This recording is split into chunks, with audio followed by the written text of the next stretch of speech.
వినిపించారు చక్కగా, చాలా చక్కని మాట. ఎవరు చెప్పారు గారు? దేవునికి స్తోత్రం. దేవుడిని దీవించినగా.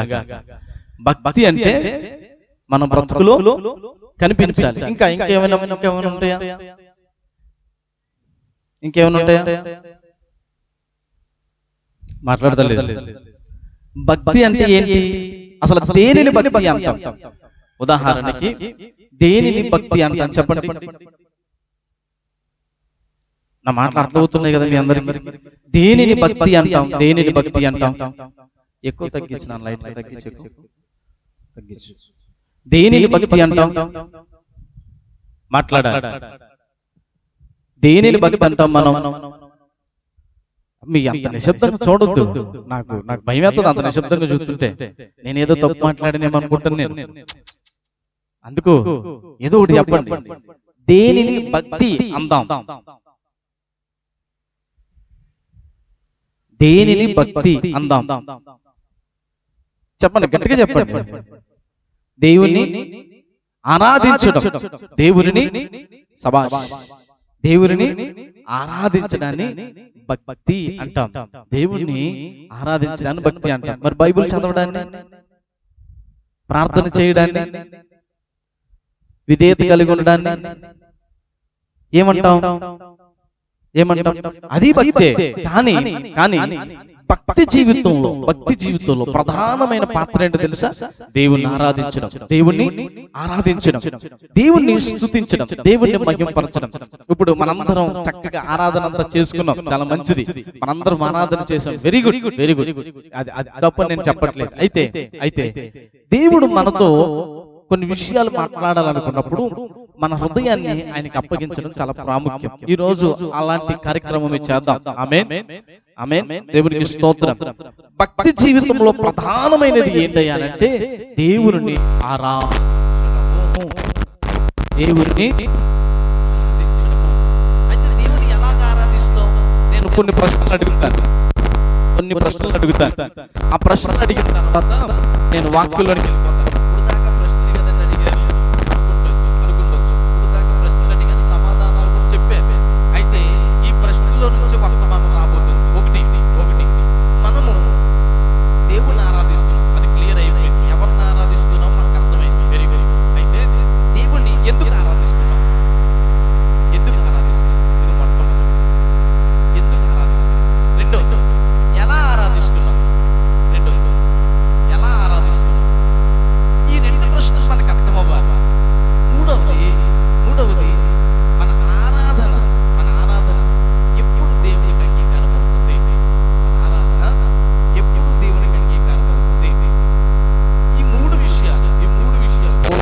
మనం చర్చించుకుని, మాట్లాడుకుని, వివరంగా తెలుసుకుని ఈ రోజు ఇక్కడి నుంచి వెళ్ళడానికి ప్రయత్నం చేద్దాం. దేవునికి స్తోత్రం. హల్లెలూయా, హల్లెలూయా. దేవాది దేవుడు మనల్ని సృజించాడు. ఆయన చక్కటి అవకాశం ఇచ్చాడు. దేవుడు మనల్ని ప్రేమించాడు. దేవుని ఆరాధించమన్నాడు. అయితే ఇప్పుడు నేను ఆరాధించాలంటే ఎట్లా సార్? నేను ఆరాధించాలంటే ఏ విధంగా ఆరాధించాలి? నేను ఆరాధించాలంటే ఎలా ఆరాధించాలి అనే ఒక ప్రశ్న మనలో బయలుదేరుతూ ఉంది. అయితే బైబిల్లో అలాగూ ఆరాధించిన ఒక వ్యక్తి గురించి మనం చదువుకున్నాం. ఈసారి మన బైబిల్ గ్రంథాలు తెరిచి మనం ముందుగా చదువుకున్న మాటలు చదువుకోవడానికి ప్రయత్నం చేద్దామా? ఆ సంగతులు జరిగిన తర్వాత అబ్రహామును పరిశోధించెను. ఎట్లనగా ఆయన అబ్రహామా అని పిలువగా అతడు చిత్తము ప్రభువా అని. చాలు. ఈసారి 12వ అధ్యాయం మొదటి వచనం చదువుదాం. యెహోవా నీవు లేచి నీ దేశము నుండి, నీ బంధువుల యొద్ద నుండి బయలుదేరి నేను నీకు చూపించు దేశమునకు వెళ్ళుము. నిన్ను గొప్ప జనముగా చేసి నీ నామమును గొప్ప చేయుదును. చాలు. దేవునికి స్తోత్రం. ఈ రెండు అధ్యాయాల నుంచి ఈ యొక్క వ్యక్తి యొక్క అనగా అబ్రహాము యొక్క జీవితంలో దేవుడిని ఎలా ఆరాధించాడో తెలుసుకోవడానికి ప్రయత్నం చేద్దాం. దేవునికి స్తోత్రం. హల్లెలూయా. దేవుడు అబ్రహాముని పిలుచుకున్నాడు. అబ్రహాము, నేను నిన్ను ఏం చేస్తాను చెప్పాలి. నేను నిన్ను ఏం చేస్తాను? ఆశీర్వదిస్తాను. నేను నిన్ను ఆశీర్వదిస్తాను.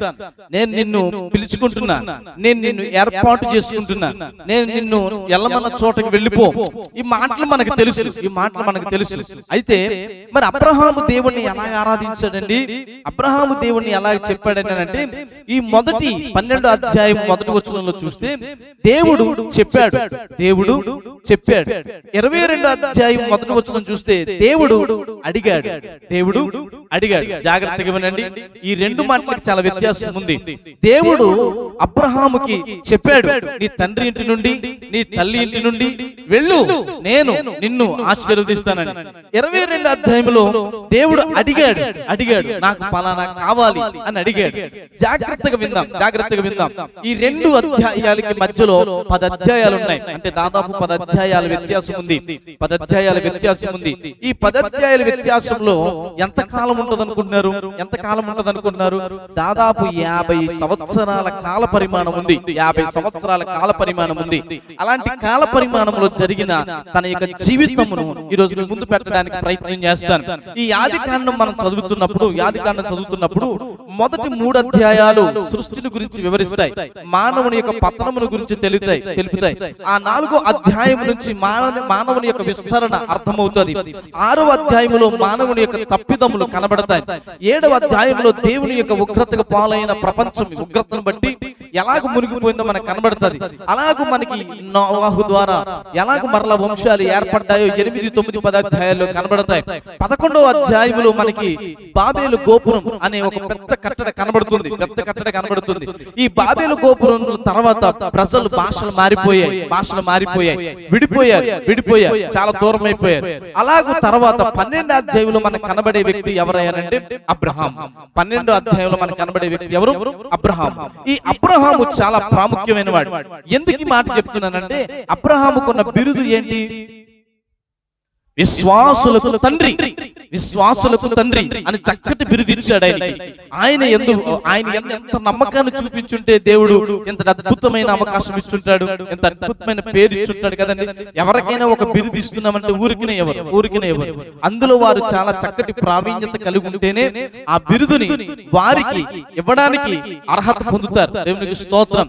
అబ్రహాము అట్టి అర్హత పొందాడు దేవుడి దగ్గర. కాబట్టి ఆ బిరుదుని సంపాదించుకున్నాడు, ఆ ఘనతను సంపాదించుకున్నాడు. విశ్వాసులకు తండ్రి అని పేరు పొందగలిగాడు. దేవునికి స్తోత్రం. హల్లెలూయా. మొట్టమొదటిగా మనందరం విశ్వాసులు కదండి. హలో, 2 చేతులు హల్లెలూయా. హల్లెలూయా. మొట్టమొదటిగా మనందరం ఎవరమాట? విశ్వాసులు. సార్, నేను విశ్వాసములో నా భక్తి జీవితంలో పరిపక్వత చెందుతున్నాను, ఎదుగుతున్నాను అని నాకెప్పుడు అర్థమవుతుంది? దేవునికి స్తోత్రం. అంటే నేను ఎదిగే క్రమంలో, నేను నడిచే కాలంలో నా ఎదుగుదల నాకు కనబడుతూ ఉంటుంది. అయితే అబ్రహాము మొట్టమొదటిగా దేవుడు చెప్పాడు మొట్టమొదటిగా నీ విశ్వాస జీవితంలో దేవునిని ఆరాధించడం అనంటే దేవుడు చెప్పింది చేయగలగాలి, ఆయన చెప్పినట్టు బ్రతకగలగాలి, ఆయన చెప్పినట్టు ఉండగలగాలి, ఆయన చెప్పినట్టు నడవగలగాలి. అదేంటంటే పెద్ద కష్టం అంటారా, పెద్ద ఇబ్బంది అంటారా, అదేమన్నా పెద్ద సమస్య అంటారా? కాదు, చాలా ఈజీ కదా. అబ్రహాము గురించి ఒకసారి ఆలోచన చేద్దాం. అబ్రహాముని దేవుడు పిలుచుకున్నప్పుడు ఎన్ని సంవత్సరాలు? 75 సంవత్సరాలు. 75 సంవత్సరాలు ఒక ఇంట్లో ఉన్నాడు. 75 సంవత్సరాలు ఒక ఇంట్లో ఉంటూ తన తండ్రిని తన తల్లిని చూసుకోవాల్సిన బాధ్యత అతని మీద ఉంది. తన తండ్రి ఇంటిని కాపాడాల్సిన బాధ్యత అతని మీద ఉంది. తన వంశాన్ని ముందుకు తీసుకెళ్లాల్సిన బాధ్యత అతని మీద ఉంది. దేవుడు వారికున్న పరిధిని బట్టి Abraham is very comfortable. Abraham ఏమి లేనోడు కాదు, పేదోడు కాదు, లేని పరిస్థితుల్లో ఏమి లేడు. Abraham is good in wealth. ఆయన సంపాదన కలిగిన వాడు, మంచి సంపాద్యము కలిగిన వాడు. అయితే జాగ్రత్తగా వినండి. అబ్రహాము నీ తండ్రి ఇంటి నుండి నీ తల్లి ఇంటి నుండి నేను చూపించు దేశమునకు వెళ్ళిపో. నేను చూపించు దేశమునకు వెళ్ళిపో, నేను ఎక్కడైతే ఉండమంటాను అక్కడ ఉండు, నేను ఎక్కడైతే నివాసం చేయమంటాను అక్కడ చెయ్యి అని చెప్పాడు. ఒక కంఫర్టబుల్ జోన్ లో నుంచి చక్కటి ఒక మంచి అమర్చబడిన అన్నిటిలో నుంచి నిన్ను పొమ్మంటే ఎట్లుంటది? వెళ్ళగలుగుతామా? మాట్లాడతలేదు. వెళ్ళగలగాలి. అలవాటైపోయిందండి. ఏమంటాం? అలవాటైపోయిందండి. వదలలేకపోతున్నానండి, విడిచిపెట్టలేకపోతున్నానండి, దూరం అవ్వలేకపోతున్నానండి, వదులుకోలేకపోతున్నానండి, మానుకోలేకపోతున్నానండి, మానేలేకపోతున్నానండి. ఇట్స్ కంఫర్టబుల్, నాకు బాగుందండి. దేవునికి స్తోత్రం కలుగును గాక. హల్లెలూయా, హల్లెలూయా. దేవునికి స్తోత్రం. నువ్వు కొన్ని కంఫర్టబుల్ జోన్స్ వదలాలి దేవుని కొరకు. నీకు అనుకూలమైన భక్తి కాదు. అయ్యా నేను భక్తి చేస్తున్నాను, నేను దేవుణ్ణి ఆరాధిస్తున్నానంటే కొన్ని అనుకూలమైన కొన్ని అనుకూలమైన పరిస్థితులు విడిచిపెట్టాలి. అబ్రహాముకి ఇల్లుంది, అబ్రహాముకి తల్లిదండ్రులు ఉన్నారు, అబ్రహాముకి ఆస్తులు ఉన్నాయి, కానీ వాటన్నిటిని విడిచిపెడుతున్నాడు. నేను చూపించు దేశానికి వెళ్ళిపో. దట్ వేర్ ఐ షో, నేను ఎక్కడ చూపిస్తాను అక్కడికి వెళ్ళిపో. అక్కడ ఏం లేదు. ఇప్పుడు చెప్పు, నీకు ఇల్లు లేదు, అక్కడ ఆస్తి లేదు, అక్కడ బంధువులు లేరు, అక్కడ తెలిసిన వారు లేరు, అక్కడ అయిన వారు లేరు. కానీ నేను చూపించబో దేశానికి మాత్రమే వెళ్ళు. భక్తిలో నేను దేవుణ్ణి ఆరాధిస్తున్నానంటే ముందు నువ్వు చేయాల్సిన పని ఏంటి? ఆయన చెప్పింది గట్టిగా చెప్పండి, ఆయన చెప్పింది చేయగలగాలి. ఆయన చెప్పింది చేయగలగాలి. దేవునికి స్తోత్రం కలుగును గాక. హల్లెలూయా, హల్లెలూయా. కొన్ని కంఫర్టబుల్ జోన్స్ నువ్వు విడిచిపెట్టాలి. కొన్ని సౌకర్యాలను వదిలేయాలి దేవుడి దగ్గర. అన్ని సౌకర్యవంతంగా ఉంటాయి అనుకుని రావద్దు దేవుడి దగ్గర. అన్ని మేలులే జరుగుతాయి అనుకుని రావద్దు దేవుడి దగ్గర. ఇది నాకు ఆశీర్వాదం అనుకుని నువ్వు దేవుడి దగ్గరికి రాకు. నువ్వు వచ్చిన తర్వాత ఆశీర్వాదం చూస్తావు. ఆశీర్వాదం చూసి నువ్వు దేవుడి దగ్గరికి రావద్దు. నేను నిన్ను ఆశీర్వదిస్తాను, ఇటీసీని ఎప్పుడో చేస్తాను, కానీ నువ్వు మాత్రం ఇప్పుడు ఏం చేయాలి? నీకు అనుకూలమైన పరిస్థితులన్నిటిని వదిలేసి రావాలి, విడిచిపెట్టి రావాలి, పక్కన పెట్టి రావాలి, పక్కకి నెట్టేసి రావాలి. దేవునికి స్తోత్రం. హల్లెలూయా, హల్లెలూయా. ఒక్కొక్కసారి అడుగుతూ ఉంటాం, అదేమ్మా ప్రార్థనకి రాలేదమ్మా ఆదివారం అంటే, నీరసంగా ఉండి రాలేదండి. ఎలా ఉండి? నీరసంగా ఉండి రాలేదండి. పైకి వచ్చాక బత్తలు మోయిపోతాను. మరి చర్చిలోకి వచ్చాక ఏం మోస్తున్నాం మనం? మాట్లాడతలేదు. బత్తలు మోస్తున్నావా? కూర్చుని వాక్యం వినడానికి నీరసం. మనం దేవుని సన్నిధి వరకు రావడానికి నీరసం. మనకి కారణం ఏంటి తెలుసా? మన అనుకూలమైన పరిస్థితులను విడిచిపెట్టలేకపోతున్నాం దేవుణ్ణి ఆరాధించే క్రమం. మనకు అనుకూలమైన భక్తి చేస్తున్నామే కానీ దేవునికి అనుకూలమైన, దేవుడు చెప్పింది చేయడానికి ఇష్టపడట్లేదు. మనము చెప్పింది దేవుడు చేయాలి, మనము చెప్పింది దేవుడు ఇవ్వాలి, మనము చెప్పిన కార్యం దేవుడు జరిగించాలి, కానీ దేవుడు చెప్పింది నువ్వు ఎంతవరకు చేస్తున్నావు? ఇది కదా ఆరాధన, ఇది కదా ఆరాధన, ఇది కదా ఆరాధన. దేవుడు చెప్పిన దానిని బట్టి నువ్వు చేయి. ఏమన్నాడు చెప్పి సార్? నేను చూపించబోవు దేశమునకు. సరే, కంఫర్టబుల్ జోన్ అయితే వదిలేయడం ఓకే, కానీ కనీసం నువ్వు కంఫర్ట్ ఇస్తావా? ఒక మంచి ఇల్లు ఇస్తావా? ఒక మంచి ప్రదేశం చూపిస్తావా? ఒక మంచి బంగ్లా ఇస్తావా అని అడిగిండ దేవుణ్ణి. నేను చూపిస్తాను, ఆ దేశానికి వెళ్ళిపో. మూట ముళ్ళు మొత్తం మందలు గిందలన్నీ వేసుకుని బయలుదేరిపోయాడు. ఎక్కడికి పోతున్నావురా? దేవుడు చెప్తానన్నాడు. ఆయన ఎక్కడ ఆగమంటే, ఎక్కడ ఉండమంటే, ఏం చేయమంటే ఇంకా అదే. మరి అది కాదురా, కట్టి నీళ్లు, చక్కటి తల్లిదండ్రులు, ఎంత మంచి సంసారం వదిలేసుకుని అలా బైరాగిలా పోవడం ఏంటిరా? దేవుడు చెప్పాడండి. అబ్రహాము విశ్వాసులకు తండ్రి ఊరికినే అవ్వలేదండి, ఊరికి అవ్వలేదు. ఆయన చెప్పడానికి చాలా కారణాలు ఉండొచ్చు. అది కాదండి, ఇప్పుడు మా అమ్మని నాన్న వెళ్ళిపోతే మరి వాళ్ళేమో ముసలోళ్ళు ఎవరు చూసుకుంటారు ఏంటి పరిస్థితి అనొచ్చు, అనొచ్చు, అవకాశం ఉంది. అది కాదండి, మరి నాన్నగారి తర్వాత ఇంకెవరు ఉన్నారు నేను తప్ప, వాళ్ళని కొంచెం చూసుకుని అనొచ్చు. ఆ అవకాశం ఉంది, కానీ నేను మాట్లాడట్లా. దేవుడు చెప్పిన వాటిని ధీటుగా చేసుకుంటూ పోతున్నాడు ఆయన. దేవునికి స్తోత్రం కలుగును గాక. హల్లెలూయా, హల్లెలూయా. సరే సార్, ఆ ఎదరు ఒక 10,000 పెట్టాను పరిగెట్టడానికి బానే ఉంది, కనబడుతున్నాయి 10,000, కాబట్టి పరుగు ఊపొత్తది, పరుగులో ఊపొత్తది. ఉంటాయిలే పరిగెట్టంటే ఎట్టుంటది? అక్కడికి వెళ్ళి ఉంటాయిలే అంటే ఎట్టుంటది? పరిగెడతావా? ఉన్నాయో లేవో, ఉంటాయో లేదో మనకి ఎందుకు వచ్చింది, అక్కడ దాకా పరిగెట్టాక లేకపోతే అని ఆగిపోతాం. అబ్రహాం పరిస్థితి, నేను ఆశీర్వదిస్తానులే, నువ్వు వెళ్ళు. Confidence. First he live the comforts and he had a confident. ఆయనకి చాలా అపారమైన నమ్మకం ఉంది దేవుడి మీద, చాలా అపారమైన నమ్మకం ఉంది దేవుడి మీద. ఇస్తాడు ఆయన, ఇస్తాడు, ఇస్తాడు. అబ్రహాము అంతకు ముందు ఎక్కడ దేవుడితో మాట్లాడిన దాఖలు మనకు కనబడవు. అబ్రహాము ఏ కోటాల్లో కూర్చున్నట్టు మనకు కనబడవు. అబ్రహాము ఎక్కడ కూడా దేవుడితో మాట్లాడాడని, అంతకు ముందు దేవుడు తెలుసుకున్నాడనే సందర్భాలు మనకు కనబడవు. కానీ ఆ మొట్టమొదటి మాటలోనే దేవుడి మీద ఎంతటి నమ్మకం ఉంచాడు చూడండి. ఇట్స్ ఎ ఫస్ట్ ఎక్స్పీరియన్స్, మొదటి అనుభవం. దేవుడు నాతో మాట్లాడుతున్నాడండి, దేవుడు నాతో మాట్లాడుతున్నాడు.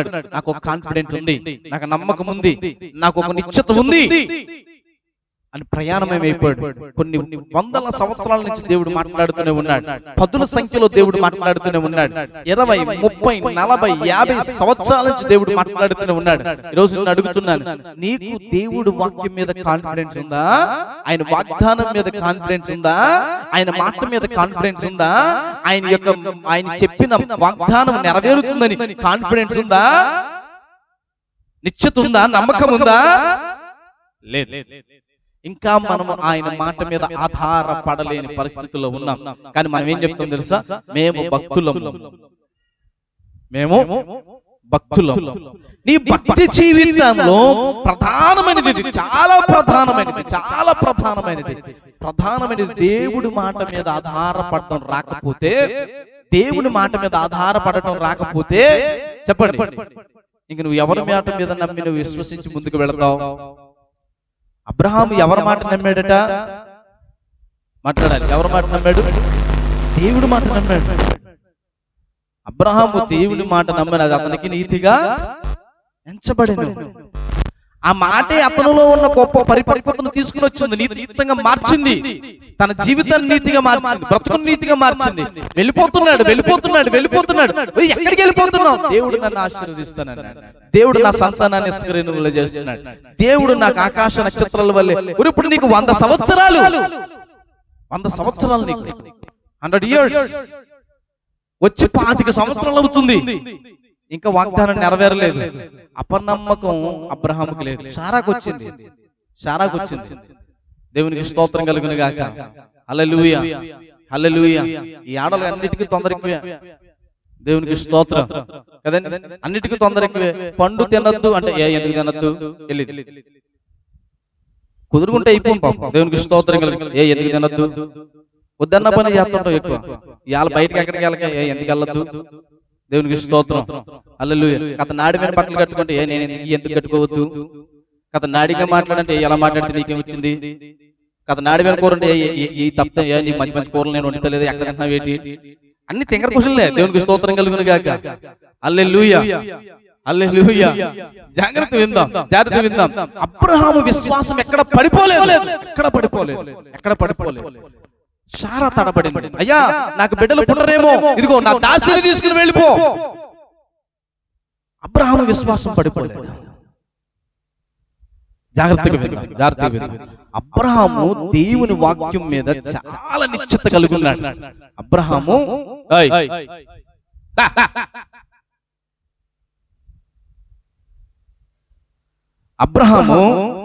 దేవుని వాక్యం మీద చాలా నిశ్చత కలిగి ఉన్నాడు. అబ్రహాము దేవుని మాట మీద చాలా స్పష్టత కలిగి ఉన్నాడు. My God will fulfil my promise. నా దేవుడు నా వాగ్దానమును నెరవేరుస్తాడు. అలాంటి నిశ్చత ఈ రోజు నీకుందా?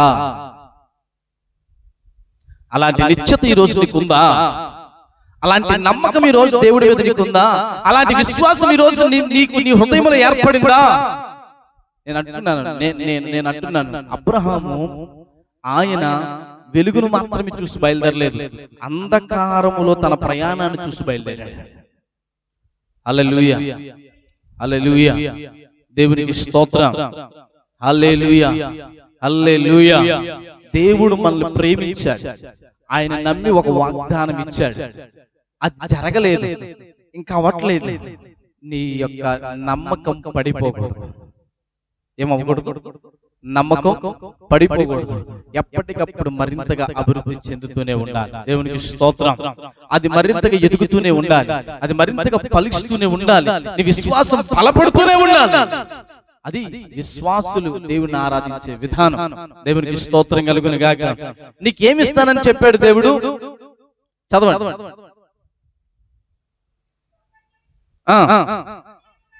నిన్ను గొప్ప జనముగా చేసి నిన్ను ఆశీర్వదించి. చాలండి, దేవునికి స్తోత్రం. ఇప్పుడు 22 అధ్యాయం మొదటి వచనం దగ్గరికి వద్దాం. ఆ సంగతులు జరిగిన తరువాత అబ్రహామును పరిశోధించెను. ఎట్లనగా ఆయన అబ్రహామా అతడు ఏమన్నాడట? అబ్రహామా, దేవుడు అబ్రహాముని పరిశోధించడానికి నిర్ణయించుకున్నాడు. దేవునికి స్తోత్రం. ఇప్పటి వరకు మనం చూసినంతా కూడా ఫస్ట్ స్టేజ్, బిగినింగ్ స్టేజ్. ఇప్పుడు అబ్రహాము మరో మెట్టెక్కాడు. ఇందాక దేవుడు ఏం చెప్పాడు? నువ్వు వెళ్ళు, నేను ఆశీర్వదిస్తాను. దేవుడు మాట మీద నమ్మకంతో వెళ్ళిపోయాడు. ఇప్పుడు అదే దేవుడు మాట ఏం చెప్తున్నాడు తెలుసా? దేవుడు అబ్రహాముని పరిశోధించాలనుకున్నాడు. దేవునికి స్తోత్రం కలుగును గాక. దేవుడు అబ్రహాముని పరిశోధించాలనుకున్నాడు. ఎందుకు పరిశోధించాలనుకున్నాడు? నేను శుక్రవారం ఒక మాట చెప్పాను. పొద మండుతుంది కానీ కాలిపోవటం లేదు. ఎందుకు కాలిపోవటం లేదు? ఎందుకు మండుతూ ఉంది?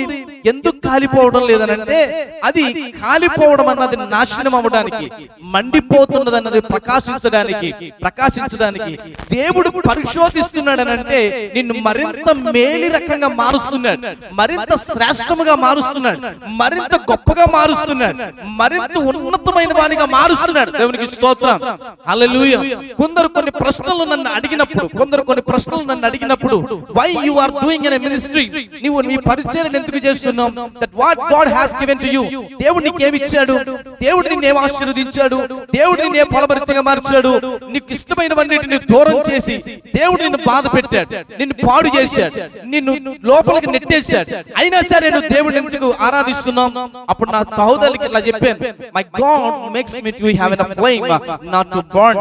నేను దహించి వేయబడట్లేదు, నేను కాలిపోతలేదు, నేను మండుతున్నాను. సార్, మండటం అంటే ఏంటి? అపోస్తలుల కార్యములు 2వ అధ్యాయములో మనం చదివితే ఆకాశము నుండి అగ్ని నాలుకల వలె విభాగింపబడి ఒక్కొక్కరి మీద వాలగా వారు అన్య భాషలతో మాట్లాడటం మొదలు పెట్టారు. That's what happens in me. అదే నాలో జరుగుతుంది. దేవుడు నన్ను పరిశోధించిన ప్రతిసారి, దేవుడు నన్ను పరీక్షించిన ప్రతిసారి, ఒక శ్రమ గుండా తీసుకెళ్తున్న ప్రతిసారి, ఒక బాధ గుండా తీసుకెళ్తున్న ప్రతిసారి, ఒక వేదన గుండా తీసుకుని వెళ్తున్న ప్రతిసారి, God makes me more flame. దేవుడు మరింత ప్రభావమైన ప్రకాశమైన వెలుగు నాకు అనుగ్రహిస్తున్నాడు. ఎంత శ్రమ పడితే, ఎంత పరిశోధిస్తే అంత మేలిమిగా నేను మారుతున్నాను, అంత నాణ్యముగా నేను మారుతున్నాను, అంత శ్రేష్టముగా నేను మారుతున్నాను. దేవుడు నిన్ను పరిశోధించడానికి అంతటి కృప అనుగ్రహించాడు. ఇప్పుడు దేవుడు అబ్రహాముని పరిశోధించాలనుకున్నాడు. ఇప్పుడు దేవుడు పరిశోధించాలనుకోవడం ఓకే, అది దేవుని తీరి. ఇప్పుడు ఆ పరిశోధనకు నువ్వు అప్పగించుకోగలగాలి. చదువుదాం ఈసారి కిందకి. అప్పుడు ఆయన అనగా, జాగ్రత్తగా వినండి, చాలా వివరంగా రాశాడు. నీకొక్కడైనా నీ కుమారుణ్ణి అనగా అంటే ఏంటి? నీవు ప్రేమించి, నువ్వు ఎవరైతే వాగ్దానమని నమ్మావో, ఎవరినైతే నేను నీకు ఇచ్చానో, ఎవరైతే సారా ద్వారా నీకు కలిగి ఉన్నాడో అతనిని, చదవండి, ఇస్సాకుని మోరియా దేశమునకు వెళ్ళి అక్కడ నేను నీతో చెప్పబోవు ఒక దాని మీద ఏటట అదేటండి, ఎవరిని అర్పించమన్నాడు? పరిశోధించడం అంటే ఏ శ్రమో, ఏ బాధో, ఏ అనారోగ్యం, ఏ కష్టం ఇవ్వాలన్నాడు. కానీ ఏం చెప్తున్నాడు? ఏటి మరి ఎంత దారుణమైన శోధన ఎట్టాలా? ఏటి మరి ఎంత దారుణమైన, నాకు ఇష్టమైన కుమారుని తీసుకుని వెళ్ళి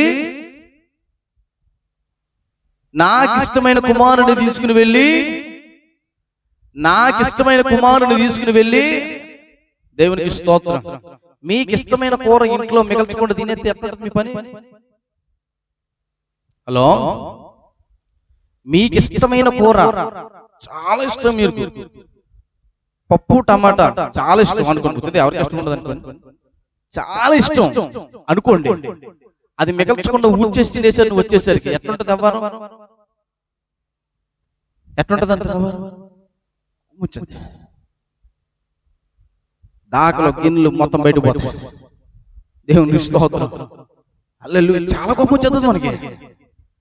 జాగ్రత్త వినండి, ఇక్కడ కూర కోసమో పప్పు కోసం అడగట్లా, నీకు ఇష్టమైన కుమారుని నాకు ఇచ్చే. ఇప్పుడు మనం ఏమనాలి? ఇప్పుడు అబ్రహాం ఏమనాలి?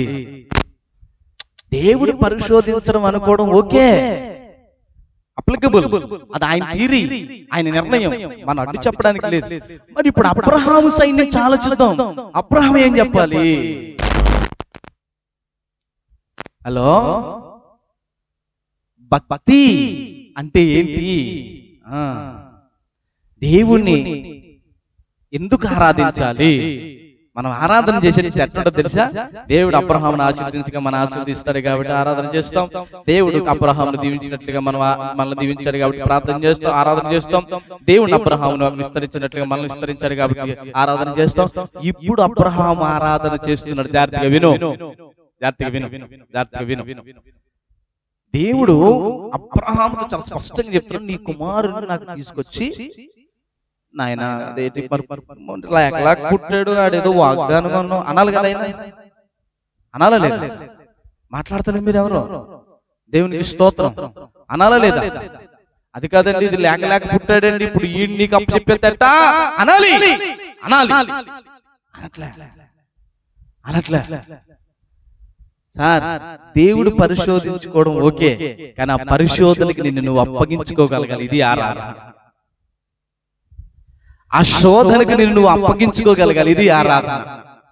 ఆ శ్రమకు నిన్ను నువ్వు అప్పగించుకోగలగాలి. ఇది ఆరాధన. దేవుడు యోబు గురించి చెప్తూ ఉన్నాడు, నా దాసుడును ఆయన యోబు గురించి ఆలోచించావా? ఆలోచించాలి. చుట్టూ కంచేసి మొత్తం మీద ఏదో అయిపోయింది, తీసేశాడు, సాతానుగాడు వచ్చాడు, మొత్తం నాశనం చేశాడు. నాశనం చేసిన తర్వాత చెప్తున్నాడు, యోబు అంటున్నాడు, యెహోవా ఇచ్చెను. సార్, మనందరం కూడా మేలు జరిగితే ఏమంటాం? నేనుండాలేనయ్యా, ఇదే మన పాట. లేదంటే అద్భుతం చేయుమయ్యా నా జీవితంలో, నా బ్రతుకు మారకపోయినా పర్వాలేదు, బ్రతుకు మారకపోయినా అద్భుతం కావాలి. దేవుని స్తోత్రం. హల్లెలూయా. భక్తి బాగోపోయినా అద్భుతం కావాలి.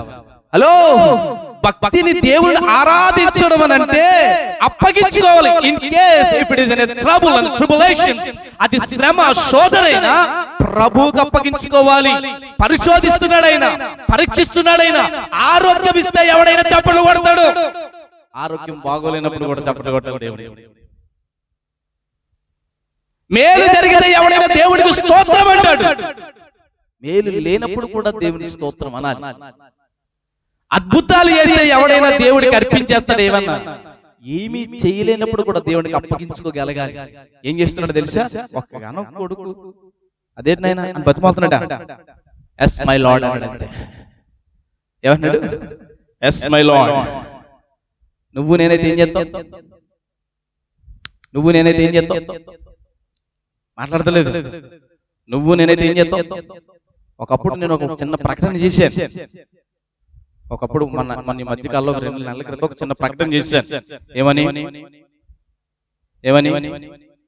మీ పిల్లల్ని ఎవరినైనా సరే దేవుని సేవకు అప్పగిస్తే నాకు అప్పగించండి అని ఒక ప్రకటన చేశాను. ఎవరైనా ఎదిగిన పిల్లల గురించి చెప్తారేమో, ఒక్కలు చేయిస్తారేమో, మా అబ్బాయిని తీసుకుని అంటారేమో అని పౌరుషంగా అనుకున్నా.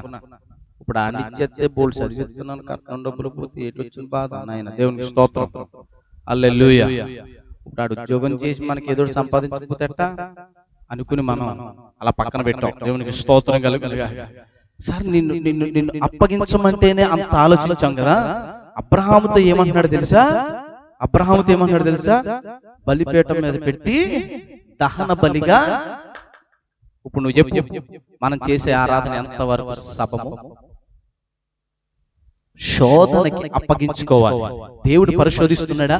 అప్పగించుకో. ప్రభువా, ఈ శోధన, ఈ పరిశోధన నీ వలనదైతే నేను సహిస్తాను. That's called worship. అది ఆరాధన, అది దేవుని స్తుతించడం, అది దేవుని మహిమపరచడం, అది దేవుని కనపరచడం.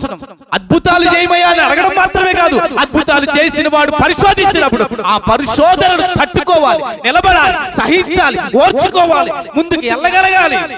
ఆ శోధనకి నేను నువ్వు అప్పగించుకోగలగాలి. యోబు అంటున్నాడు, యెహోవా ఇచ్చెను, యెహోవా తీసుకున్నాడు. ఏదైనా చెప్తే ముగ్గురు స్నేహితులు వచ్చి ఒరే నువ్వు మంచోడు అయితే నీకు ఎందుకు వస్తారు ఇట్లాంటి బాధలు, నీకు ఎందుకు వస్తారు ఇట్లాంటి కష్టాలు, నీకు ఎందుకు వస్తారు ఇట్లాంటి శ్రమలు అని మాట మీద మాట అనేస్తున్నారు. నేనేమన్నాడు తెలుసా? దేవుడే నన్ను శోధించాలని తలంచినప్పుడు నేను ఎవరిని అందులో నుంచి తప్పించుకోవడానికి ఆయన ఇష్టమైతే నన్ను పరిశోధించడం నేను అంగీకరిస్తున్నాను అంటున్నాడు. దేవుడికి నాకు ఇష్టమైతే నన్ను పరిశోధించడం, ఆ శోధన నేను అంగీకరిస్తున్నాను. ఆశీర్వాదాలు అందరూ మూటలు కట్టేసుకుంటాం, దేవుడి పరీక్షను ఒప్పుకోవాలి. అర్థమైందా? దేవునికి స్తోత్రం కలుగునుగాక. దేవుడి పరీక్షను ఒప్పుకోవాలి, దేవుడి శ్రమను ఒప్పుకోవాలి, దేవుడి ఇచ్చే కొన్ని శోధనలు ఒప్పుకోక తీరగా తప్పదు, ఒప్పుకోవాలి. దాని గుండా ప్రయాణించాలని దేవుడు నిర్ణయం తప్పదు. 40 సంవత్సరాలు ఇజ్రాయేల్ ఎందుకు నడిచారు సార్? ఎప్పుడైనా ఆలోచించమా? ఎప్పుడైనా చదివారా ఆదికాండం? ఆదికాండం ఎప్పుడైనా చదివారా? 12 అధ్యాయం అయిపోయిన తర్వాత 22 అధ్యాయం అయిపోయిన తర్వాత 23, 24 అధ్యాయాలు చదివితే, ఇప్పుడు ఇంటికి 24, 25 అక్కడి నుంచి చదివితే ఇశ్రాయేలీయులు ఎలాగ ఐగుప్తు దేశానికి వచ్చారో మనకు అర్థమవుతుంది. వాళ్ళు రావడానికంటే ఎంతో టైం పట్టలేదు. ఎన్ని రోజులు పట్టింది? 7 రోజుల ప్రయాణం అంత దూరం. 7 రోజుల ప్రయాణం అంత దూరం. మరి తిరిగి వెళ్ళేటప్పుడు ఎన్ని సంవత్సరాలు వెళ్ళారు? 40 సంవత్సరాలు. ఎన్ని? 40 సంవత్సరాలు. 40 సంవత్సరాలు. ఏం సార్, ఎందుకు 40 సంవత్సరాల ప్రయాణం? ఆ 7 రోజుల దారి ఏదో బాగుందిగా, అట్లా పోవచ్చుగా. ఈ 40 సంవత్సరాల దారి ఏమైనా సుఖంగా ఉందా? వెళ్ళగానే శుభమాని ప్రయాణం ప్రారంభించామండి, వచ్చేసింది మధ్యలో సముద్రం కదా. దేవునికి స్తోత్రం. ఏదో చక్కగా వాగ్దానం ఇస్తానన్నాడని మేమందరం మూటాముళ్ళు చదివేసుకుని ఐగుప్తులో నుంచి వెళ్ళిపోతున్నాం అని శుభమాని మొదలెట్టాం, వచ్చేసింది అడ్డంగా సముద్రం. ఇప్పుడు ఏం చేయాలి? మళ్ళీ వెనక్కి తిరిగి వెళ్ళిపోవాలా? ఆగిపోవాలా? కూర్చుని వెళ్ళాలా? ఆ 40 సంవత్సరాల ప్రయాణం సుఖంగా వెళ్ళలా, సాఫీగా వెళ్ళలా. సముద్రాలున్నాయి, యుద్ధాలున్నాయి, అవమానాలున్నాయి, నిందలున్నాయి, పడిపోయిన స్థితి ఉంది, దేవుడు మొత్తుని స్థితి ఉంది, ఆకలితో ఏడ్చిన స్థితి ఉంది, దాహంతో ఏడ్చిన స్థితి ఉంది, యుద్ధంలో ఓడిపోయిన స్థితి ఉంది. ఎన్నో సందర్భాలు కనబడ్డాయి. ఎందుకు సార్ 40 సంవత్సరాల ప్రయాణం? దేవుడు పరిశోధించాలనుకున్నప్పుడు ఆ పరిశోధనకు నువ్వు అప్పగించుకోగలగాలి. అలా అప్పగించుకుంటే నీ కొరకు వాగ్దానము ఉంది. దేవునికి స్తోత్రం. చదువుతాం ఇంకా కిందకి. తన గాడిదకు గంత కట్టి ఎంట పెట్టుకుని దహన బలి వైపు లేచి దేవుడు తనతో చెప్పిన చోటికి వెళ్ళాడు. చాలు. ఏం చీల్చాడట అతను? ఎవరు కొట్టారు కట్టెలు? అబ్రహామే కొట్టాడు కట్టెలు. ఇప్పుడు అతనుకున్న సంపదకి అతని దగ్గర కొంతమంది పనోళ్ళు ఉన్నారు, అతని దగ్గర కొంతమంది పని వాళ్ళు ఉన్నారు. వాళ్ళకి చెప్పొచ్చు, రే పొద్దున్నే నాకు చాలా అర్జెంట్ పని ఉంది, పొలంలో కొట్టుకుంటుంటే అనొచ్చు. కానీ ఈయనే పొద్దున్నే లేచి ఏం చేస్తున్నాడట? ఏం చేస్తున్నాడట? గట్టిగా చెప్పండి. పొద్దున్నే లేచి కూడా ఎత్తడు పొలంలో. అదేంటి? మన యజమానులు మనకు చెప్పొచ్చు కదా పని, మనం చేస్తాం కదా, మనకు డబ్బులు ఎత్తున్నాడు కదా ఆయన లేచి కొట్టేసుకుంటాడు పొలంలో కదా. ఇప్పుడు మన దగ్గర ఎవరైనా ఒక పని చేస్తున్నారు అనుకోండి, వాళ్ళకి చెప్తాం కదా, రే ఇది సెక్రెట్ అది సెక్రెట్, ఎందుకంటే ఏమంటాం, మన డబ్బులు ఇస్తాం వాళ్ళకి చేస్తారు అంట. కానీ అబ్రహాము చెబితే చేసే వాళ్ళు చాలా మంది ఉన్నారు. కానీ అబ్రహాము పొద్దున్నే లేచిపోయి ఏం చేస్తున్నాడట? గట్టిగా చెప్పండి, ఏం చేస్తున్నాడట? తన కట్టెలను ఏం చేస్తున్నాడు? చీల్చుతున్నాడట. ఒక 4-5 పొలాలు చీల్స్తే సరిపోతుంది దహన బలికి. Imagine it. ఒక మనిషిని పడుకోబెట్టడానికి, ఒక 5 అడుగుల మనిషిని పడుకోబెట్టడానికి ఎన్ని కట్టెలు పడతాయో ఒకసారి ఆలోచించండి. ఎన్ని కట్టెలు పడతాయో ఒకసారి ఆలోచించండి. పొద్దున్నే లేచి గురువు గారు చేసే పని అదే, కట్టెలు చీల్చుతున్నాడట. పనులు చెప్పచ్చు కదా, కొడతారు కదా. ఏ రాత్రి చెప్పేస్తే ఇప్పుడు పొద్దున్న కొట్టేసి ఉండిస్తారు కదా, నువ్వే ఎందుకు పొద్దున్నే లేచి కొట్టాలి? నీ దేవుడు నీకు చెప్పిన దాన్ని నువ్వు చేయడంలో, ఆయన అర్పించే బలిలో నా కుమారుని నేను అర్పిస్తున్నాను ఆయనకి అర్థమైపోయింది. పొద్దున్నే లేచిపోయాడు. లేచిపోయి పొలాలు చీల్చేసుకుంటున్నాడు. మన దగ్గర ఎవరైనా ఉన్నారనుకోండి, వారికి త్వరగా వెళ్ళి పని చెప్పడానికి ప్రయత్నం చేద్దాం. దేవునికి స్తోత్రం కలుగునుగాక. హల్లెలూయా, హల్లెలూయా. దేవుణ్ణి ఆరాధించడం అంటే ఏంటో తెలుసా? ముందు నీవు ప్రభు యొక్క శ్రమ పడటం కనబడాలి, మోకరించడం కనబడాలి, కన్నీరు కార్చడం కనబడాలి. నీ ప్రభు దగ్గర నీవు ముందు నీ పని కనబడాలి. దేవునికి స్తోత్రం కలుగునుగాక. హల్లెలూయా, హల్లెలూయా. నీ దేవుని సన్నిధిలో నీవు నీ శ్రమను కనుపరచాలి. ఆయన లేచి పని చేయాల్సిన పని లేదు. ఆయనకున్న స్తోమతకి, ఆయనకున్న సామర్థ్యానికి, ఆయనకున్న గొప్ప ధన్యతకి ఆయన లేచి పని చేయాల్సిన పని లేదు. ఆయన దగ్గర సేవకులు ఉన్నారు, పనివారు ఉన్నారు. కానీ ఇది యెహోవాకు అర్పించవలసిన బలి. కొన్ని పనులు నువ్వే చేయాలి, కొంత భారం నువ్వే మోయాలి, కొన్ని శోధనలు నువ్వే అనుభవించాలి, కొంత ఆరాధన నువ్వే చేయాలి, ప్రార్థన నువ్వే చేయాలి. దేవునికి స్తోత్రం కలుగునుగాక. హల్లెలూయా. చాలా మంది ఏం చేస్తారు తెలుసా? అవతల వాళ్ళ మీద పెట్టేసి ఇలా భారం, ప్రార్థన చేయండి గారు. మీరేం చేస్తారు?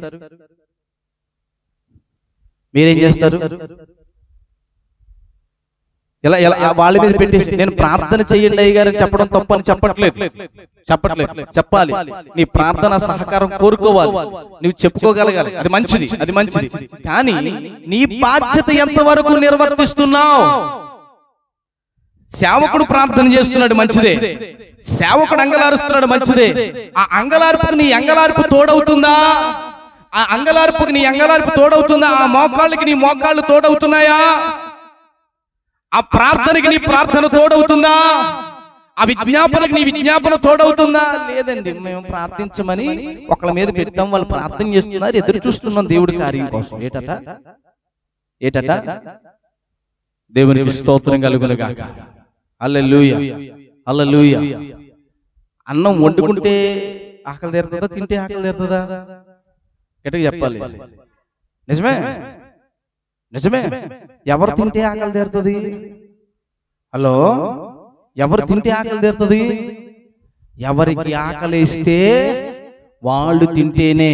ఎవరు శ్రమ కలిగితే వారు మోకరిస్తేనే, ఎవరు బాధ కలిగితే వారు మోకరిస్తేనే, ఎవరు కన్నీరు వస్తే వారు మోకరిస్తేనే, ఎవరికి శోధన కలిగితే వారు మోకరిస్తేనే దేవుడు వారికి సమాధానం ఇస్తాడు. అయ్యో, నా దగ్గర పనివారు ఉన్నారు కదా, వారికి అప్పచెప్పేద్దాం, వాళ్ళు పొద్దున్న లేసిన కొడతారు. కాదు, ఇది దేవుడు నాకు అప్పగించిన పని, ఇది నేను దేవుడితో తేల్చుకోవాల్సిన పని. నమ్మకంగా చేస్తున్నాడు. సార్ కట్టెలు కొట్టాడు, మంచిది. ఇప్పుడు ఏమంటున్నాడు? నడండి, కొండకు పోదాం. చదవండి కిందకి.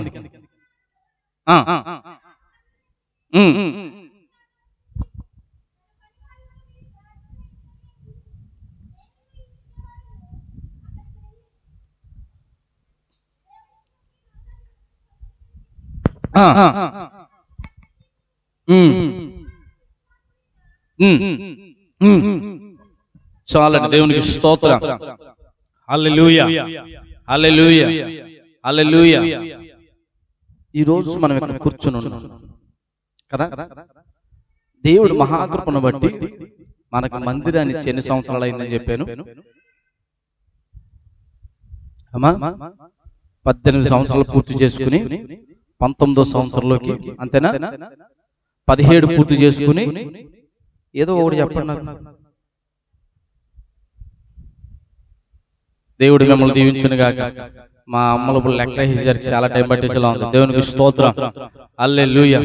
పోనీ 18, 19 సంవత్సరాలు దేవుడి కృపను బట్టి మనకి చక్కటి మందిరాన్ని ఇచ్చి నిన్ను నన్ను ఇక్కడ కూర్చోబెట్టి ఇలాగ పోషించుకుంటూ వచ్చాడు మనల్ని ఇప్పటి వరకు కదండి. ఎలా పోషించుకుంటూ వచ్చాడు. అయితే అబ్రహాముని దేవుడు పోషించుకుంటూ 50 సంవత్సరాలు, నేను ముందే చెప్పాను.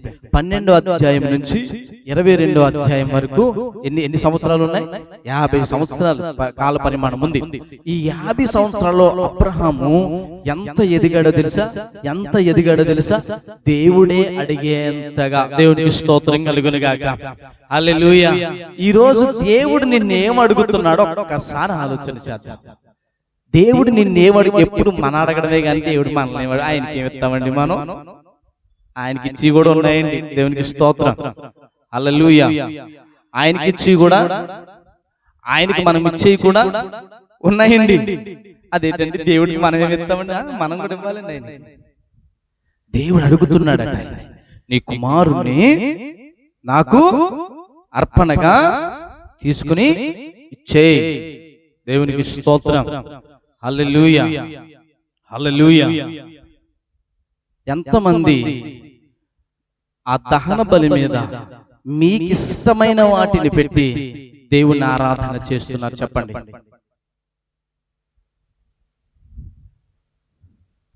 నీకు ఇష్టమైన వాటిని దహన బలి మీద పెట్టి దేవుని ఆరాధన చేస్తున్నారు ఈ రోజున. అనా, దేవుణ్ణి ఎందుకు ఆరాధించాలి? ఆయన శోధన గుండా నన్ను ఆశీర్వదిస్తాడు గనక. ఎలా ఆరాధించాలి? నాకిష్టమైనది దహన బలిపీఠం మీద పెట్టి నేను ఆరాధిస్తాను. ఈరోజు నీకు ఇష్టమైనది ఏముంది నీ జీవితంలో? నీకు ఇష్టమైనది, అతి ప్రీతమైనది ఏముంది నీ జీవితంలో? అతి ఇష్టమైనది ఏముంది నీ జీవితంలో? దాన్ని దహన బలిపీఠం మీద పెట్టి దేవుణ్ణి ఆరాధించగలుగుతారా? దేవుని స్తుతించగలుగుతారా? దేవుణ్ణి మహిమపరచగలుగుతున్నామా? దేవుని ఆరాధించగలుగుతున్నామా? దేవుని కనపరచగలుగుతున్నామా? అబ్రహాము చేశాడు. నీకు ఇష్టమైన కుమారుడు తీసుకుని వచ్చి నాకు బలిగా అర్పించే అంటే కట్టెలు కొట్టేసుకున్నాడు, తీసుకుని వెళ్ళిపోయాడు, కొండెక్కేశాడు, కొండ మీద పేర్చేశాడు. తీసుకుని వెళ్ళి ఏం చేస్తున్నాడు చెప్పాలి? తీసుకుని వెళ్ళి ఏం చేశాడు? పెట్టేశాడు. దేవునికి స్తోత్రం కలుగును గాక. హల్లెలూయా. సార్, నేను దేవుణ్ణి ఆరాధిస్తున్నాను కానీ నా మనసులో ఇంకా కొన్ని అలాగే ఉండిపోయినాయండి. అవి ఇంకా బలిపీఠం మీద పెట్టలేదండి, నేను ఇంకా దహన బలి మీద పెట్టలేదండి. నేను దేవుని వైపు ఇలా 2 చేతులు చాపి యేసయ్యా నీకే ఆరాధన నాయన అంటున్నాను కానీ ఇంకా దహన బలి మీద దహించవేయవలసినవి ఇంకా నేను చేయలేదండి. ఇంకా ప్రభు దగ్గర నేను సరైన బలిపీఠ కట్టలేదు కానీ 2 చేతులు ఆకాశం వైపు చాపి అలా చెప్తున్నారు, యేసయ్యా నీకే మహిమ. ఇది దేవునికి ఇష్టమైన ఆరాధన అంటారా? అబ్రహాము చేస్తున్నాడు ఆరాధన. తనకి ఇష్టమైన కుమారుని తీసుకుని వచ్చి ఎక్కడ పెట్టాడు? బలిపీఠం మీద పెట్టాడు, దహన బలి మీద పెట్టాడు. నువ్వు మనం చెప్తుంటాం చూసారా, కొన్ని కారణాలు, కొన్ని ఎక్స్క్యూజెస్ ఏంటో తెలుసా? దేవుణ్ణి ఆరాధించడానికి ఆటంకాలు అనుకుంటున్నావు కదా, దేవుని ఆరాధించడానికి అడ్డులు అనుకుంటున్నావు కదా, దేవుని ఆరాధించడానికి ఎన్ని కారణాలని చెప్తున్నావు కదా, వాటన్నిటిని తీసుకొచ్చి బలిపీఠం మీద పెట్టు, ఆ దహన బలి మీద పెట్టు. ఒక్కసారిగా నా ప్రభు వైపు చూడు. దేవునికి స్తోత్రం కలుగును గాక. ఆకాశం నుండి అగ్ని దిగి వచ్చి వాటిని దహించి వేస్తది. నీ ఆరాధన ఆకాశము నుంచి అగ్ని దిగి రావాలి. నువ్వు ఆరాధన చేస్తే, నువ్వు దేవుణ్ణి అడుగుతుంటే, దేవుణ్ణి ప్రాధేయపడితే, దేవుని సహాయం కోరితే ఆకాశం నుంచి దేవుని యొక్క సహాయం నీకు అందాలి. ఏదో నామకార్థంగా వస్తున్నామండి, పెదాల మీద పదాలు పలికి చప్పట్లతో దేవుని స్తుతిస్తున్నామంటే కుదరదు, కుదరదు, కుదరదు. నీ హృదయాన్ని, నీ మనస్సుని, నీ బ్రతుకుని, నీ జీవితాన్ని, నీ సాక్ష్యాన్ని తీసుకొచ్చి దహన బలి మీద పెట్టు. ఆ బలిపీఠం మీద పెట్టు, పెట్టి దేవుని ఆరాధించడానికి ప్రయత్నించే. దేవునికి స్తోత్రం కలుగును గాక. హల్లెలూయా. దేవుడిని ఇంకెలాగా ఆరాధించాడండి, దేవుడిని ఇంకెలాగా ఆరాధించాడండి. చివరి మాట నేను ముగిస్తున్నాను, చివరి మాట నేను ముగిస్తున్నాను. దేవుడు ఎందుకు పిలిచాడు చెప్పండి అబ్రహాముని? ఏమని పిలిచాడు చెప్పండి అబ్రహాముని? చెప్పండి, ఏమని పిలిచాడు అబ్రహాముని? కరెక్ట్ గా చెప్పండి. ఒకసారి ఆ లైన్ చదవండి, ఆ లైన్ చదవండి. కిందకి వచ్చాను.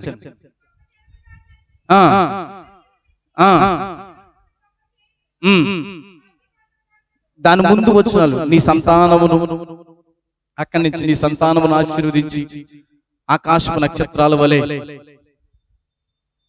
ఇసుక రేణువుల వలె. ఆ 12 అధ్యాయంలోనే ఉంటది, దొరకలేదు మీకు కానీ. దేవుడికి స్తోత్రం. హల్లెలూయా, హల్లెలూయా.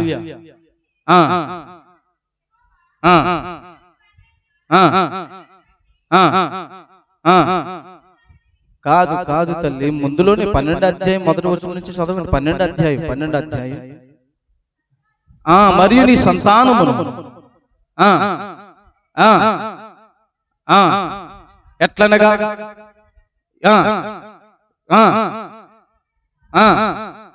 నీ సంతానమును. చాలు, దేవునికి స్తోత్రం.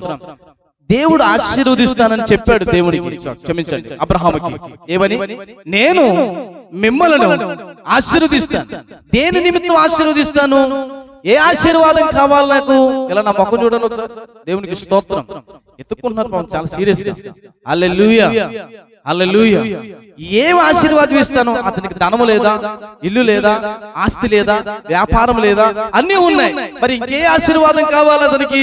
నేను నీ సంతానమును ఆశీర్వదిస్తానని చెప్పాడు. ఇప్పుడు జాగ్రత్తగా వినండి, జాగ్రత్తగా వినండి. అదే వాగ్దానం పట్టుకుని బయటకు వచ్చేసాడు. అదే వాగ్దానం పట్టుకుని ముందుకు నడిచిపోయాడు. 25 సంవత్సరాల సుదీర్ఘమైన ప్రయాణం చేశాడు. 50 సంవత్సరాల సుదీర్ఘమైన ప్రయాణం చేశాడు. ఇప్పుడు 50వ సంవత్సరం వాన వచ్చింది. ఇస్సాకుకు 16 సంవత్సరాలు వచ్చాయి. ఏ వాగ్దానం అయితే చేశానో ఆ వాగ్దానాన్ని తీసుకుని వచ్చి నాకు ఇచ్చేయి అంటున్నాడు. ఏంటంట? ఏ వాగ్దానం అయితే నీకు చేశానో ఆ వాగ్దానం తీసుకుని వచ్చి నాకు ఇచ్చేయి. బాగుందా? ఎంతమంది రెడీగా ఉంటాం? ఎంతమంది రెడీగా ఉంటాం? నేను నీకు ఏ వాగ్దానం చేశానో, ఏ వాగ్దానం కోసం నీ తండ్రి ఇంటి నుండి, తల్లి ఇంటి నుండి నిన్ను బయటకు వచ్చేయమన్నానో, ఏ వాగ్దానం కోసం 25 సంవత్సరాలు నిన్ను భయంకరమైన ఆ యొక్క బానిసగా లేదంటే పరదేశిగా బ్రతికావో, ఏ వాగ్దానం కోసం నువ్వు ఎదురు చూసావో, ఏ వాగ్దానం కోసం నువ్వు ప్రాకులాడావో, ఏ వాగ్దానం కోసం నువ్వు ప్రాధేయపడావో, ఆ వాగ్దానాన్ని తీసుకుని వచ్చి నాకు ఇచ్చే. అదే నాయనా, నువ్వే కదా ఇస్తానన్నావు, ఇచ్చావు. ఇప్పుడు మరలా నువ్వే అడుగుతున్నావు. ఇది ఎంత న్యాయం అంటారు? సబం అంటారు? న్యాయమేనంటారా? మాట్లాడతారు. సబమే అంటారా? యోగ్యమైనదే అంటారా? మంచిదేనంటారా? పనికొచ్చేదేనంటారా? దేవునికి స్తోత్రం. హల్లెలూయా, హల్లెలూయా. దేవుడు ఏమైనా న్యాయం చేస్తున్నాడా? ఏంటి ఎంత అన్యాయంగా మాట్లాడుతున్నాడు? ఆయన ఇచ్చిన వాగ్దానం ఆయనకే ఇచ్చేయమంటున్నాడు ఏంటి అని బాధ కలగాలి, లోపల బాధ కలగాలి. కానీ అబ్రహాం ఏం చేస్తాడు తెలుసా? నీవిచ్చిన వాగ్దానం బలిపీఠం మీద పెట్టేశాడు. దేవునికి స్తోత్రం కలుగును గాక. హల్లెలూయా, హల్లెలూయా, హల్లెలూయా. ఇక్కడ నువ్వు అర్థం చేసుకోవాల్సిన విషయం ఏంటో తెలుసా? అబ్రహాము యొక్క విశ్వాసం, అబ్రహాము యొక్క భక్తి ఎంత అభివృద్ధి చెందిందనంటే, ఏ వాగ్దానం కోసం అయితే దేవుడిని నమ్మాడో అదే నమ్మిన దేవుడికి అదే వాగ్దానాన్ని ఇచ్చేసి అంతగా విశ్వాసములు అభివృద్ధి చెందాడు. దేవునికి స్తోత్రం కలుగును గాక. ఏ వాగ్దానం కోసం దేవుడిని వెంబడించాడో ఆ వాగ్దానాన్ని దేవుడికే ఇచ్చేంత ఆశీర్వాదించేవాడిగా అబ్రహాము అభివృద్ధి చెందాడు. అది ఆరాధన. భక్తిలో పరిపక్వత, భక్తిలో ఎదగటము. దేవునికి స్తోత్రం. హల్లెలూయా, హల్లెలూయా. దేవునికి కొంచెం సమయం ఇవ్వడానికి సరిపోదు. నీకు దేవునికి కొంచెం సమయం ఇచ్చి ప్రార్థన చేయడానికి సరిపోలేదు. దేవునికి ఇవ్వాల్సిన మనం ఏమి ఇవ్వడానికి మన మనసొప్పదు. కానీ ఏ వాగ్దానం కోసం అయితే బయటకు వచ్చాడో ఇప్పుడు అదే వాగ్దానం ఇస్తున్నాడు. నేను అనుకుంటూ ఉన్నాను, ఇప్పుడు కొడుకు కన్నా ఎవరెక్కువ చెప్పండి ఆయనకి? కొడుకు కన్నా ఎవరెక్కువ చెప్పండి? లేక పుట్టిన కొడుకు కన్నా ఎవరెక్కువ చెప్పండి? 25 సంవత్సరాలు ఎదురు చూపు తర్వాత పుట్టిన కొడుకు కన్నా ఎవరెక్కువ చెప్పండి? That's what Abraham worship. అది దేవుని ఆరాధన. దేవుని కింద పెట్టి నేను ఆరాధిస్తున్నానంటే అది ఆరాధన కాదు. దేవునికి ప్రధానమైన స్థానం ఇచ్చి దేవుని ఆరాధించాలి. దేవునికి ఉన్నతమైన స్థానం ఇచ్చి ఆయన ఆరాధించాలి. దేవునికి గొప్ప స్థానం ఇచ్చి ఆయన ఆరాధించాలి. ఎందుకు తెలుసా? ఆయన సింహాసనం మీద ఆసీనుడై ఉన్నవాడు. ఆయన ఆరాధన యోగ్యుడు, ఆయన ఆరాధనకి అర్హుడు. ఆయన ఆరాధించే వారు అందరూ కూడా పరిశుద్ధులు. అలాంటి పరిశుద్ధుల ఆరాధనని విడిచిపెట్టి నిన్ను ప్రేమించి, నిన్ను రక్షించి, నీకు వాగ్దానం ఇచ్చి, నిన్ను విడిపించి, నీకు విముక్తినిచ్చి ఈరోజు నిన్ను అడుగుతున్నాడు, నీవు నన్ను ఆరాధించగలుగుతావా? అలాంటి భక్తి నువ్వు చేయగలుగుతావంటే నీ సమాధానం ఈ రోజు ఏమై ఉన్నది? నేను అబ్రహాములాగా నేను వాగ్దానములు అద్భుతాలు మాత్రమే కాదు, వీటికి మించి నిన్ను ఆరాధిస్తున్నానని చెప్పగలుగుతావా? మించి నేను ఆరాధిస్తాను ఆయన, వీటన్నిటి మించి నిన్ను మహిమపరుస్తాను, వీటన్నిటికి మించి నిన్ను ఘనపరుస్తాను అని నువ్వు చెప్పగలిగితే ఈ ఆరాధన దేవునికి ఇష్టమైనది. ఈ ఆరాధన దేవునికి ఇష్టమైనది.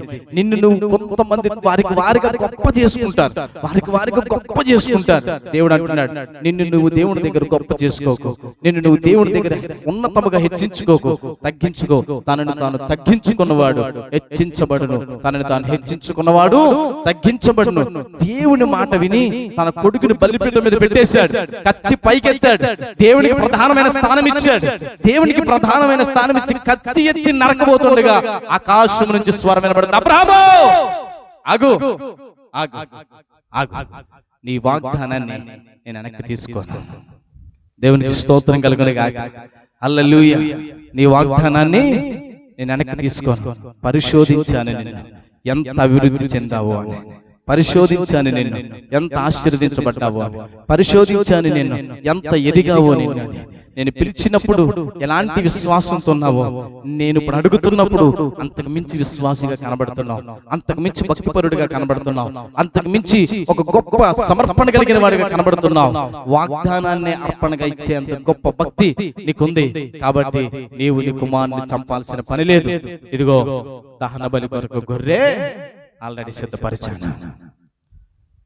నీ ఆరాధన దేవుణ్ణి మైమరిపించాలి, దేవుడి దగ్గర నుంచి సమాధానం తీసుకురావాలి, దేవుడు నీకు ప్రత్యామ్నాయములు చేయగలగాలి, అద్భుతాలు చేయాలి నీ ఆరాధన.